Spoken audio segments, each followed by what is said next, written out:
بسم اللہ الرحمن الرحیم الحمد للہ وکفیٰ وسلام علی عبادہ الذین اصطفیٰ اما بعد فاعوذ باللہ من الشیطان الرجیم بسم اللہ الرحمن الرحیم وَإِن تَعُدُّوا نِعْمَةَ اللَّهِ لَا تُحْصُوهَا صدق اللہ العظیم۔ معزز حضرات سامعین کرام، نوجوانان اسلام، بزرگان دین و ملت اور پردہ نشین خواتین، السلام علیکم ورحمۃ اللہ وبرکاتہ۔ ایک لمبے عرصے کے بعد اللہ تبارک و تعالیٰ کے فضل و کرم سے یہ آزادی ملی کہ تمام عبادت گاہیں حسب سابق کھولی جائیں گی، یعنی عبادت گاہوں کے کھلنے کا اعلان آ چکا ہے۔ یہ یقیناً اللہ تبارک و تعالیٰ کا بڑا فضل، اس کا کرم اور اس کا احسان ہے۔ اس پر ہم جتنا زیادہ اللہ کی شکر کریں اتنا ہی کم ہے۔ اللہ تبارک و تعالیٰ نے ارشاد فرمایا وَإِن تَعُدُّوا نِعْمَةَ اللَّهِ لَا تُحْصُوهَا، کہ اے لوگو اگر تم میری نعمتوں کو گننا چاہو تو نہیں گن سکتے، لا تحصوها، گن نہیں سکتے۔ ان گنت بے شمار نعمتیں اللہ تبارک و تعالیٰ نے حضرت انسان پر نازل کی۔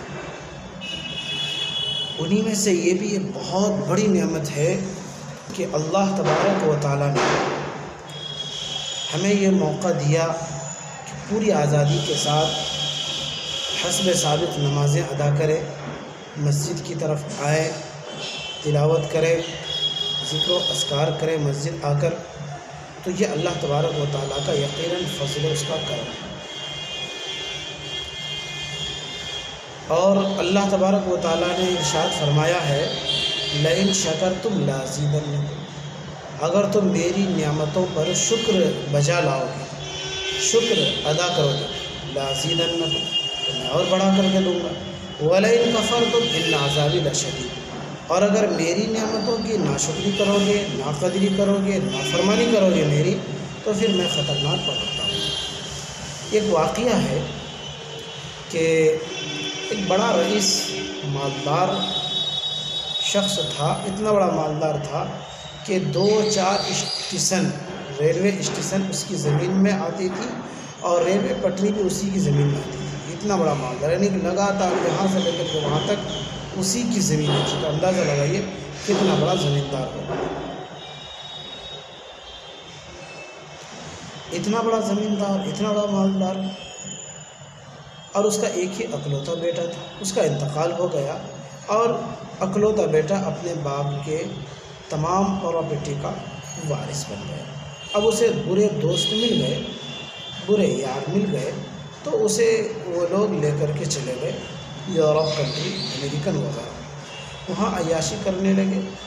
دھیرے دھیرے اپنے ملک سے ساری زمینوں کو بیچتا رہا، عیاشی کرتا رہا۔ ایک دن وہ بھی آیا کہ ساری جائیداد، ساری زمینیں باپ کی بیچ کر کے کھا لی، عیاشی کر کے اڑا لیا۔ یہ وہ رئیس زادہ تھا جس نے کبھی کسی سرکل پر یہ اعلان کیا تھا کہ یہ ملاؤں کی باتیں بیکار ہیں، فضول ہیں، بکواس ہیں، پرانی باتیں ہیں، ترقی کے خلاف باتیں ہیں۔ تو پھر جب وہ اپنا ملک واپس آتا ہے تو پھر اسی سرکل اور چوراہے پر وہ آج بھیک مانگتا کٹوری لے کر نظر آتا ہے۔ اللہ تبارک و تعالیٰ نے وہ دن بھی اسے دکھلایا کہ جس چوراہے پر اس نے یہ اعلان کیا تھا کہ ملاؤں کی باتیں بیکار ہیں، اسی سرکل پر اللہ تبارک و تعالیٰ نے اسے وہ دن دکھلایا۔ اس کے لیے وہ سورج بھی طلوع ہوا کہ کل وہ سورج جو اس کے لیے فخر کرنے کا، آرائش، زیبائش، نمائش، فرمائش کرنے کا دن تھا، آج وہ دن اس کے لیے ختم ہو چکا تھا۔ بھیک مانگتا تھا اسی سے۔ وَتِلْكَ الْأَيَّامُ نُدَاوِلُهَا بَيْنَ النَّاسِ، یہ جو دن ہے لوگوں کے، آج یہ مالدار کا کل وہ مالدار، آج یہ ذلیل کا کل وہ ذلیل، یہ لوگوں پر اللہ تبارک و تعالیٰ دن بدلتے رہتے ہیں۔ اس لیے گھمنڈ بھی نہیں کرنا چاہیے، تکبر بھی نہیں کرنا چاہیے، بلکہ اللہ کی دی ہوئی نعمتوں پر خوب اللہ کا شکر ادا کرنا چاہیے۔ اللہ تبارک و تعالیٰ نے ہمیں موقع دیا کہ آزادی کے ساتھ ہم نماز پڑھیں، آزادی کے ساتھ اذان بھی ہو، آزادی کے ساتھ ساری عبادتیں کریں اور عبادت گاہیں کھول دی گئی، اس پر اللہ کا شکر ادا کرنا چاہیے۔ مجھے بھی شکر ادا کرنا چاہیے، آپ کو بھی شکر ادا کرنا چاہیے۔ تو میں آج یہ پیغام دینا چاہوں گا کہ ہم تمام شکر ادا کریں، اس لیے کہ اللہ تبارک و تعالیٰ شکر ادا کرنے والے بندے کو پسند کرتے ہیں۔ آپ شریعت کا مزاج دیکھیے، حضور پاک صلی اللہ علیہ وسلم کا مزاج دیکھیے کہ آپ نے جو ہمیں دعائیں سکھائیں، سو کر اٹھتے ہیں دعا پڑھتے ہیں، الحمدللہ الذی احیانا بعد ما اماتنا وإلیہ النشور، تعریف کر رہے ہیں، اللہ کے شکر ادا کر رہے ہیں کہ اللہ تیرا لاکھ لاکھ شکر ہے کہ تو نے مجھے نیند میٹھی نیند دی، پھر دوبارہ مجھے بیدار کیا۔ استنجے سے فارغ ہو کر کے آتے ہیں، اللہ کے نبی نے دعا سکھ لی، الحمدللہ الذی اذھب عنی الحزن وعافانی، یا اللہ تیرا لاکھ لاکھ شکر ہے کہ تو نے میرے پیٹ میں جو کچھ تھا اسے باہر نکال کر کے آرام چین سے۔ کتنے ویسے وہ لوگ ہیں کہ جن کا پیشاب بند ہو چکا ہے، پاخانہ بند ہو چکا ہے، وہ ترستے ہیں کہ کسی طریقے سے خلاصہ پاخانہ ہو جائے، استنجا ہو جائے، تو انہیں معلوم کہ یہ کتنی بڑی نعمت ہے کہ آسانی کے ساتھ انسان پانی بھی پیتا ہے اور پھر آسانی کے ساتھ پیشاب کے ذریعے سے ساری غلاظت باہر آ جاتی ہے۔ اس کے لیے اللہ کے نبی نے ہمیں شکر کا ادا کرنے کا طریقہ بتلایا۔ کھانا کھاتے ہیں، اس کے بعد دعا اللہ کے نبی نے سکھلائی، الحمدللہ الذی اطعمنا وسقانا، تمام تعریف اس اللہ کے لیے جس نے ہمیں کھلایا دی پلایا دی۔ تو شریعت کا یہ مزاج ہے کہ بات بات پر ہم شکر ادا کریں۔ اگر ہمارا کوئی محسن ہوگا، ہمارا کوئی احسان کرنے والا ہم پر ہوگا، تو ہم اس کی تعریف کرتے ہیں، یہ بڑا اچھا انسان ہے، اس نے میرا خیال کیا، اس نے میری رعایت کی، اس نے میرا خیال رکھا ہے۔ اسی طرح سے اللہ نے مجھے کان دیا، یہ کان دیا، ناک، آنکھ، زبان، ہونٹ، دانت، پورا چہرہ، پوری شکل، پورا جسم انسان کو عقل دیا، تو ہمیں تو کتنا اللہ کا شکر ادا کرنا چاہیے۔ اللہ کا لاکھ لاکھ شکر ہے کہ اللہ تبارک و تعالیٰ ہمیں دیکھنے کے لیے آنکھ دیا۔ بات بابا شکر اللہ کا، الحمدللہ میری ناک ٹھیک ہے، الحمدللہ میری زبان ٹھیک ہے، الحمدللہ میرے اعضاء ٹھیک ہے، الحمدللہ میری طبیعت ٹھیک ہے، الحمدللہ میں ٹھیک ہوں، الحمدللہ میں جوان ہوں، الحمدللہ میری صحت ہے، الحمدللہ میں اللہ تبارک و تعالیٰ نے مجھے اچھا انسان بنایا، محتاج نہیں بنایا۔ بات بات پر اللہ کی تعریف، حمد و ثنا بیان کرنی چاہیے اور شکر بجا لانا چاہیے۔ خود اللہ تبارک و تعالیٰ نے ہمارے نبی سے فرمایا، وَأَمَّا بِنِعْمَةِ رَبِّكَ فَحَدِّثْ، کہ نبی آپ اپنے رب کی دی ہوئی نعمتوں کو بیان کیجیے، زبان پر لائیے۔ اچھا شکر کیسے ادا کریں؟ تین طریقے سے۔ تو نمبر 1، زبان، دل سے اقرار، دل سے اس بات کو مانے کہ یہ اللہ کی نعمت ہے، زبان سے اقرار کریں اور پھر عمل کر کے بتلائیں۔ جیسے اللہ کا حکم ہے نماز پڑھو نماز پڑھو، اللہ کا حکم ہے روزہ رکھو روزہ رکھیں، اللہ کا حکم ہے زکوٰۃ دو زکوٰۃ دو، اللہ کا حکم ہے میرے لیے صدقہ کرو صدقہ کرو، اللہ کا حکم ہے میرے راستے میں خرچ کرو خرچ کریں گے، اللہ کا حکم ہے میرے راستے میں نکل پڑو نکل پڑیں گے، اللہ کا حکم ہے حج کے لیے نکلو نکل پڑیں گے۔ جب جو اللہ کا حکم ہو اس پر لبیک کہنا، یہ اللہ کا شکر ہے۔ اگر ہم لبیک نہیں کہتے تو اس کا مطلب اللہ کی دی ان نعمتوں سے فائدہ تو اٹھاتے لیکن اللہ کی بات نہیں مانتے۔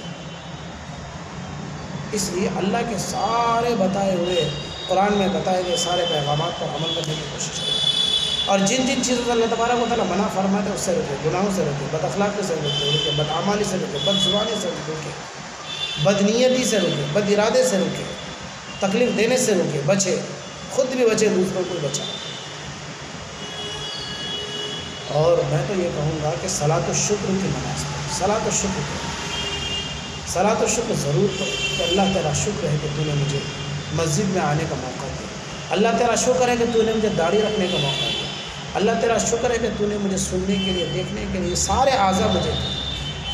کہ اللہ تبارک و تعالیٰ کو ہم سے کوئی ڈر تھا کہ اگر اس کو آنکھ نہیں دیں گے تو یہ ہم سے بحث کر لے گا، میری عبادت نہیں کرے گا، مجھ سے جھگڑا کر لے گا؟ اللہ کو کوئی ڈر نہیں تھا، کوئی خوف نہیں تھا، بن مانگے اللہ تبارک و تعالیٰ نے آنکھ دی۔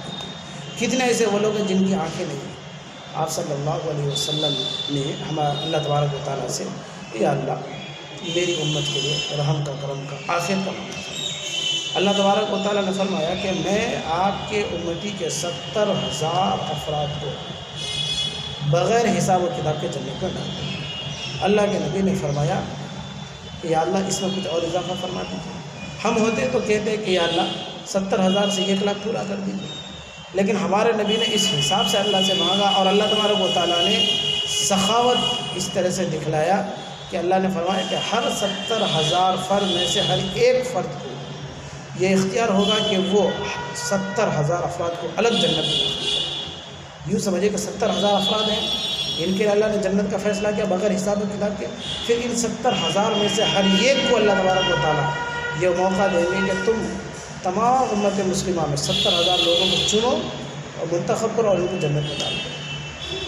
تو اللہ کے نبی صلی اللہ علیہ وسلم سجدے میں گر پڑے۔ بے شمار انعامات اللہ تبارک و تعالیٰ نے اس امت محمدیہ پر دی۔ اللہ کے نبی صلی اللہ علیہ وسلم سجدے میں پڑ گئے، سجدہ سجودا طویلا، آپ صلی اللہ علیہ وسلم لمبا سجدہ کیے، اتنا لمبا سجدہ کیے حتیٰ ظننت انہ قد مات، یہاں تک کہ میں یہ گمان کرنے لگا کہ آپ صلی اللہ علیہ وسلم، راوی بیان کرتے ہیں، مجھے یہ گمان ہو گیا کہ آپ انتقال کر گئے۔ اندازہ لگائیے کتنا لمبا سجدہ کیے ہوں گے کہ آپ صلی اللہ علیہ وسلم کے بارے میں دیکھنے والے یہ گمان کر رہے ہیں کہ آپ کا انتقال ہو چکا ہے، آپ اللہ کو پیارے ہو چکے ہیں۔ تو یہ جو اتنی بڑی نعمت اللہ تبارک و تعالیٰ نے ہمارے نبی کو دی امت کے لیے، تو ہم امتیوں کو کتنا شکر ادا کرنا چاہیے۔ اس لیے میں نے کہا بات پہ اللہ کا شکر ادا کریں۔ اللہ کا شکر ہے کہ اللہ نے ہمیں اعضاء ٹھیک دیا، اللہ کا شکر ہے کہ اللہ نے بولنے کے لیے زبان دیا، اللہ کا شکر ہے کہ ہمیں دیکھنے کے لیے آنکھ دی، اللہ کا شکر ہے کہ اللہ تبارک و تعالیٰ نے ہمیں ہاتھ دیے، چلنے کے لیے پاؤں دیے، سوچنے کے لیے دل دیا، دماغ دیا۔ تو یہ سارے اعضاء ہیں، یہ سارے انعامات، نعمتیں ہیں۔ اور یہ بات یاد رکھیں، ہر نعمت کے بارے میں اللہ تبارک و تعالیٰ کل قیامت کے دن پوچھیں گے، سوال ہوگا۔ لَتُسْأَلُنَّ يَوْمَئِذٍ عَنِ النَّعِيمِ، پوچھا جائے گا، اللہ تبارک و تعالیٰ سوال کرے گا میرے دیے ہوئے انعامات، میری دی ہوئی ساری نعمتوں کو کیسے استعمال کیا، کہاں خرچ کیا، جوانی کہاں خرچ کیا، پیسہ کہاں سے لایا، کہاں خرچ کیا، یہ سارے سوالات ہیں۔ اس لیے مسلمانوں، میں آپ تمام حضرات کو سنجیدگی کے ساتھ اور امید کے ساتھ یہ پیغام دینا چاہتا ہوں اور اپیل بھی کرتا ہوں، اللہ کا خوب شکر ادا کریں، 2 رکعت صلاۃ الشکر پڑھیں، یہ اللہ تیرا شکر ہے کہ تجھے مسجد آنے کا موقع دیا۔ اللہ تبارک و تعالیٰ آپ کو بھی مجھے بھی عمل کی توفیق عطا فرمائے، آمین یا رب العالمین۔ والسلام علیکم ورحمۃ اللہ وبرکاتہ۔